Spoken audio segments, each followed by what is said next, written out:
রেজাউল করিম রনি, আপনার কাছে শুনে এটা কি মনে হচ্ছে? এটা কি আসলে কর্মী সমাবেশ নাকি জনতার ঢল? সাধারণ মানুষ কতটুকু পার্টিসিপেট করেছে বলে আপনার কাছে মনে হয়? জি ধন্যবাদ। যে যেখান থেকে আমাদের শুনছেন সবাইকে আমার সালাম এবং কৃতজ্ঞতা।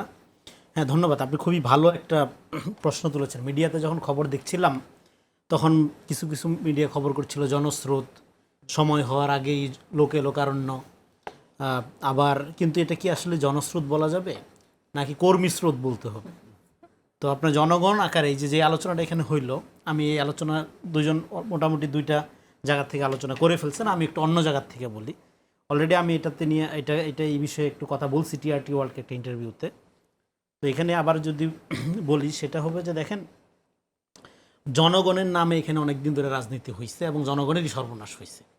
এবং জনগণের কথা বললে আপনি যে আপনার পার্টিজান কর্মীদের দেখায় যে বিশাল সমাগম করেন, পোস্টার ব্যানার দিয়ে ছায়া ফেলেন, পরিবেশের ক্ষতি করেন, হ্যাঁ টাকা পয়সা নষ্ট করেন, এই রাজনীতিটা তো আমরা 5 তারিখে এটাকে না করে দিছিলাম। যে এই রাজনীতি দেখতে চায় না। আপনি গণতন্ত্রে ফিরবেন 5 তারিখের পরে, তো গণতন্ত্রে ফিরবেন তার বেসিক প্রিন্সিপাল হলো আপনি কালচার অফ ডায়লগে যাবেন। আপনি এখনও কালচার অফ মোবিলাইজেশনে যাচ্ছেন, লোক জমায়েত করতে যাচ্ছেন। আপনি কারে শক্তি দেখান? এটা এই কয়দিন আগে বিএনপি এরকম টানা 4টা-5টা প্রোগ্রাম করলো, হ্যাঁ আপনার জামাত করতেছে, তারপরে এর আগে চরমোনাই করলো। এগুলো তো দরকার নেই এখন। এই রাজনীতির কালচার শেষ হয়েছে 5 তারিখে। জেনজি এটা পছন্দ করে না, এবং জেনজির নামে নতুন যে দল, মানে জেনজির অভ্যুত্থানের মধ্য দিয়ে তারাও আবার একই পুরানা প্র্যাকটিস। তারা যে গাড়ি বহন নিয়ে গেল, এটা সমালোচনা হয় নাই। এই জিনিসটা তো আমরা মানে আপনাকে বুঝতে হবে যে 5 তারিখে যে ঘটনাটা ঘটছে এটা প্যারাডাইম শিফট, এটা পাটাতন পরিবর্তন হয়ে গেছে। এখন আপনি একটা জিনিস চাচ্ছেন, ধরেন পিআর চাচ্ছেন, 7 দফা 17 দফা 70,000 দফা চাচ্ছেন, আলাপ করেন। হাজার হাজার লাখ লাখ লোক আইনা, হ্যাঁ সিরামুড়ি নিয়ে ভিজিট করার দরকার কি? এরকম করার দরকার কি? উৎসবের দরকার কি? তাহলে কি আপনি বলছেন যে এটা কালচার অফ ডায়ালগের একটা আপনি গণতন্ত্রে যাবেন, সেটা ফেল করেছে কিনা?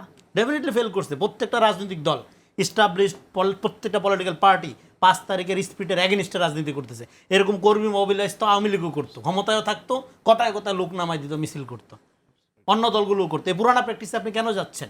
আপনি 70 দফা চান, 17 দফা চান, 7 দফা চান, যাই চান, আলাপ করেন। আর আপনি আরেকটা কথা হলো যে বিএনপি, জামাত, এনসিপি, এবি পার্টি, অন্যান্য যে দলগুলোই আসছে, আপনাদেরকে বারবার আমরা বলতেছি যে আপনাদের রাজনীতি, বাংলাদেশের রাজনীতি বিকাশটা শুরু হবে কখন? যখন আপনি আওয়ামী কালচারের বাইরে ফাংশন করবেন। আওয়ামী কালচারের বাইরে কি এটা বিশাল লোক জমায়েত করা, কইরা সমাবেশ করা, হুঙ্কার দেওয়া, চিৎকার করা, এটা কি আওয়ামী কালচারের বাইরে হইল জিনিসটা? আমি বলতেছি না সমাবেশ করাটা খুব বড় অন্যায় হয়ে গেছে, কিন্তু আমি বলতেছি যে গণতান্ত্রিক যে বিউটির দিকে আমাদের যাওয়ার কথা 5 তারিখের পরে, সেখানে তো পেশি শক্তি, লোকশক্তি, আপনার কর্মী শক্তিকে স্যার যে আলোচনা করলো, একটা জনশক্তি আকারে দেখায় তারপরে এইবার আপনি যদি বিরুদ্ধে যান, এই কর্মী বাহিনীকে কিন্তু আমি তাতায় দিব, এবং এই কর্মী বাহিনী কিন্তু মাইরা পিঠা আপনার সময় করে ফেলবে। এই তো মেসেজটা, মানে আপনার কি বলে খাঁটি বাংলায়, এবং মেসেজ তো এটা দরকার আছে কোনো? এই যে মিডিয়াতে আমরা কথা বলতেছি যথেষ্ট, আওয়ামী লীগ তো এটাই শুনে নেই। আওয়ামী লীগের সমালোচনা কি তখন করে নাই লোকজন? টুকটাক যারা কথা বলতে পারছে তারা তো দ্বিমত করছে, আওয়ামী লীগ সেটা শুনে নেই। না শুনে সে নির্ভর করছে এই যে লোকবল। এবং এই জন্য আমরা বলছি যে জনগণ ভিত্তিক রাজনীতি দরকার নেই, এটা বাংলাদেশে অভিশাপ। আমাদের নাগরিক ভিত্তিক রাজনীতি লাগবে, এবং নাগরিক ভিত্তিক রাজনীতিতে এত বড় দল, এত কর্মী দরকার নেই। এত বড় দল, এত বড় কর্মী থাকলে লুটপাট থাকবে। কোয়ালিটি লোক দিয়ে আপনারা দল করবেন, অল্প কিছু লোক রাজনীতি করবে। কারণ যে রাজনীতি করবে, রাজনীতিটা পেশা আকারে করতে পারবে না, সে বাই নেচার দরিদ্র থাকবে। কারণ তারা সারাদিন তার সময় যাবে জনসেবা করতে, সে টাকার মালিক হইতে পারবে না। তাহলে এত লোক রাজনীতি কিভাবে করবে? এত লোক দরিদ্র হইতে তো রাজি হবে না।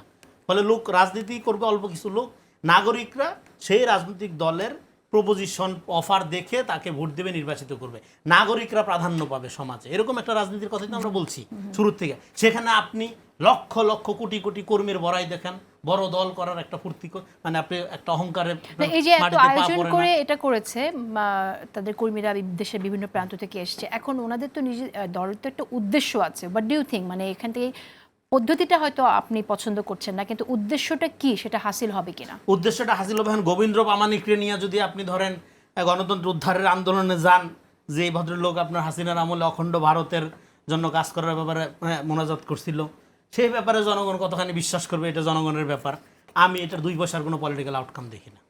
মানে কোন দিক থেকে দেখি না, মানে 5 তারিখের পরের যে রাজনৈতিক কালচারের কথা বলছি, যে গণতন্ত্রে ফেরার কথা বলছি, সেখানে জনদুর্ভোগ তৈরি করে। এই যে ধরেন আপনি ট্রেন অগ্রিম ভাড়া পরিশোধ করে এনেছেন, কোনো দুর্নীতি হয়নি। তো ট্রেনে তো সাধারণ মানুষের যাতায়াত করা দরকার ছিল না, খালি আপনারই আসা দরকার ছিল।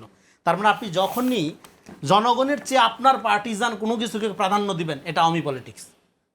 আপনার গুরুত্বটা বেশি। আজকে সোহরাওয়ার্দী উদ্যানে আসা একটা লোকের আপনার ধরেন যে বুরুঙ্গামারির থেকে আসা জরুরি না, রাজশাহী থেকে ঢাকা আসা জরুরি না, আপনার কর্মীর আসা জরুরি। এই যে আপনার কর্মী প্রাধান্য পেয়ে গেল, এইটার মধ্য দিয়ে যে আপনার দল যত বড় হবে আপনি তত বড় ফ্যাসিস্ট হবেন, মানে পার্টি মোনার্কি তৈরি হবে। আপনি যদি ক্ষমতায় যান তখন এই মডেলটাই বাংলাদেশে চলছে। এটা আওয়ামী লীগ, বিএনপি, জামাত একই মডেল চর্চা করতেছে। এই জন্য আমি বলতেছি, দেখেন জামাতে অসম্ভব ভালো মানুষ আছে, অসম্ভব সৎ লোক আছে, কিন্তু পলিটিক্যাল মডেলটা আপনার বাংলাদেশে আমরা এই মডেলটা দেখতে চাই না। আপনাকে আবার গালাগালি শুরু করে দিয়ে আনন্দে, হ্যাঁ এখানে তো ফলে এই মডেলটা আমরা দেখতে চাই না। এই মডেলটার বাইরে আপনারা আসেন, আপনারা ঠিক আছে সাধ্য চাচ্ছেন, এখানে জুলাই অভ্যুত্থানের আপনার প্রোক্লামেশনের কথা আছে, এবং দুর্নীতির বিরুদ্ধে একটা অবস্থান ঘোষণা করা হয়েছে। দুর্নীতির বিরুদ্ধে অবস্থান কার নাই? এটা তো দুধের শিশুরও আছে। এর জন্য এত বড় জামায়াত লাগবে? আলাপ করেন না কেন বৈশা?